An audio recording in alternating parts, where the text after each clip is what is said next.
ಎಲ್ಲರಿಗೂ ನಮಸ್ಕಾರ. ಪರಿಮಳ ಕಿಚನ್ಗೆ ಸ್ವಾಗತ. ನಾನು ನಿಮ್ಮ ಪರಿಮಳ.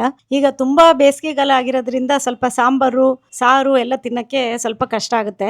ತುಂಬಾ ಬಿಸಿಲಿರುತ್ತಲ್ಲ, ಅದಕ್ಕೆ ತಂಪಾದ ಒಂದು ತಂಬುಳಿ ಮಾಡೋದು ತೋರಿಸ್ತಾ ಇದ್ದೀನಿ. 5 ನಿಮಿಷಕ್ಕೆಲ್ಲ ನೀವು ರೆಡಿ ಮಾಡ್ಕೊಂಡ್ಬಿಡ್ಬೋದು.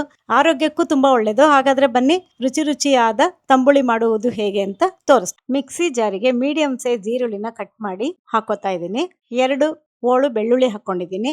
1 ಹಸಿಮೆಣಸಿನಕಾಯಿ, 1 ಬೌಲ್ ಅಷ್ಟು ತೆಂಗಿನಕಾಯಿ ಮೇಲೆ ಸಿಪ್ಪೆ ತೆಗೆದಿದ್ದೀನಿ. ನೀವು ಹಂಗೆ ಹಾಕೊಂಡ್ರು ನಡೆಯುತ್ತೆ. ಅರ್ಧ ಸ್ಪೂನ್ ಅಷ್ಟು ಜೀರಿಗೆ, ರುಚಿಗೆ ತಕ್ಕಷ್ಟು ಉಪ್ಪು, ಇಷ್ಟು ಹಾಕೊಂಡು ಒಂದ್ಸಲಿ ನೀರ್ ಹಾಕೊಳ್ದಂಗೆ ಗ್ರೈಂಡ್ ಮಾಡ್ಕೊಂಡು, ಆಮೇಲೆ ನೋಡಿ ಸ್ವಲ್ಪ ನೀರ್ ಹಾಕೊಂಡು ನುಣ್ಣಗೆ ರುಬ್ಕೋಬೇಕು.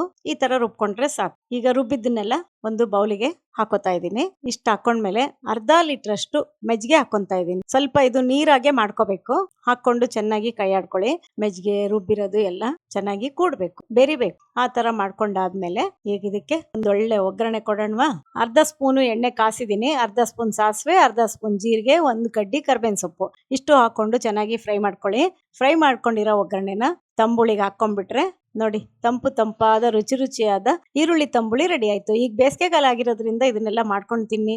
ಆರೋಗ್ಯಕ್ಕೂ ಒಳ್ಳೇದು, ಬಾಯಿಗೂ ರುಚಿ ಆಗುತ್ತೆ. ನಿಮಗೆಲ್ಲ ಇಷ್ಟ ಆಗಿದ್ರೆ ಲೈಕ್ ಕೊಡಿ, ಶೇರ್ ಮಾಡಿ, ಹಾಗೂ ಪರಿಮಳ ಕಿಚನ್ ಯೂಟ್ಯೂಬ್ ಚಾನೆಲ್ನ ಸಬ್ಸ್ಕ್ರೈಬ್ ಮಾಡ್ಕೊಳ್ಳಿ. ಎಲ್ಲರಿಗೂ ಧನ್ಯವಾದಗಳು.